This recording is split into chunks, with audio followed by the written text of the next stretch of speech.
এই কবর বে কবর, কোথায় কবর? এই নিচে তাকাচ্ছিস কেন, উপরে তাকা। আমার কবিতা দেখ, কবিতা দেখতে বলেছি, অন্য কিছু না। হুজুর একটু সাইডে যান, নাকে মুখে গোতা লাগতে পারে। তো একটা জায়গায় প্রতিযোগিতা চলছে, কবর কবিতা। যে যত সুন্দর করে আবৃত্তি করবে তার মার্কস তত বেশি, তাকে পুরস্কার দেওয়া হবে। তো এরকম বিচারকরা আশেপাশে আছে, চেয়ার টেবিল নিয়ে বসে আছে, মার্কস করছে। তো প্রথমে যে আবৃত্তি প্রতিযোগী আসছে তার মোটামুটি আবৃত্তি ভালো ছিল, সে আবৃত্তি করছে অরিজিনাল এইভাবে। কবর জসিমউদ্দিন। এইখানে তোর দাদির কবর, ডালিম গাছের তলে, 30 বছর ভিজায় রেখেছি তুই নয়নের জলে।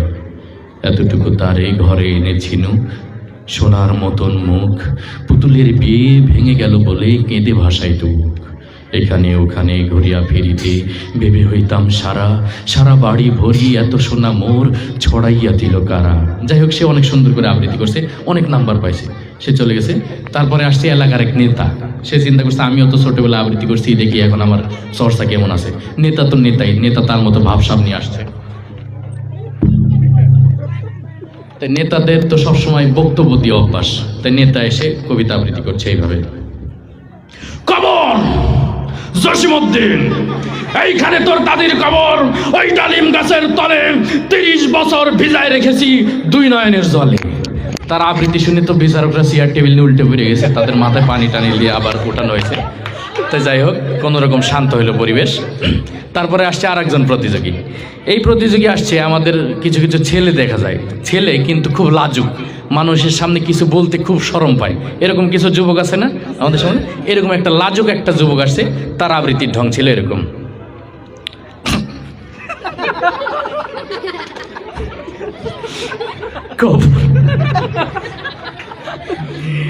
এইখানে তো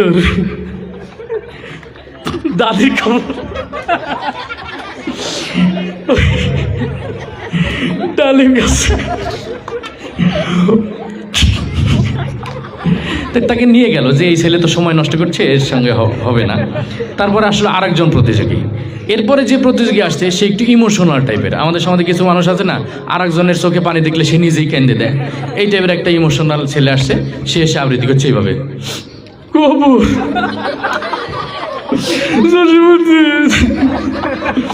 এইখানে তো দাদির কবর, ও দাদি রে। তাই তাকেও নিয়ে গেল যে একে দিয়ে হবে না, এই যেভাবে কান্নাকাটি শুরু করছে।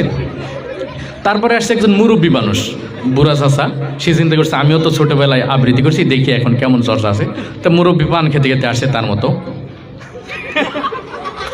কবর জসিমউদ্দিন, এইখানে তোর দাদি কবর, ওই ডালিম গাছের তলে, 30 বছর, 30 বছর বিজয় ছুঁইছি দুই নয়নের জলে। যাই হোক, সে তার মধ্যে করে আবৃত্তি করে চলে গেল। তারপরে আসছে একটা ছেলে যে একটু তোতলা টাইপের, কথা বলতে একটু কষ্ট হয়, একটু দেরিতে বের হয় কথা। তো সে এসে আবৃত্তি করছে এইভাবে।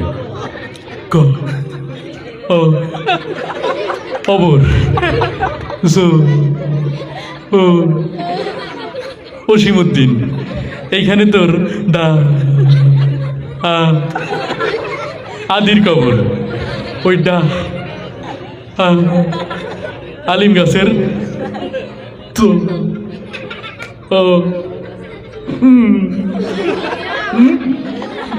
মানে সে আর বলতে পারছে না, তলে গিয়ে আটকে গেছে আর কি। তারপর তাকেও নিয়ে গেল যে একে দিয়ে কবিতা আবৃত্তি করলে তো সারা রাত চলে যাবে, আর শেষ হবে না। তারপরে আসছে আর একজন প্রতিযোগী, সে একটু ওই নোংরা পরিবেশে থাকে, তো গায়ে একটু চুলকানি আসে, তো সে এসে আবৃত্তি করছে ভাই। কবর জসিমউদ্দিন, এইখানে তোর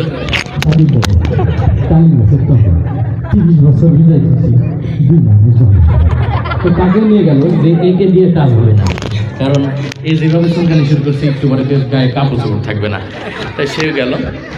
তারপরে আসছে আর একজন প্রতিযোগী।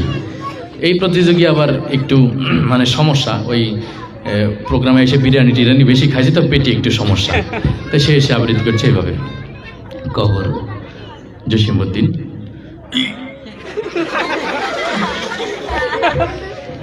এইখানে তোর দাদি কবর,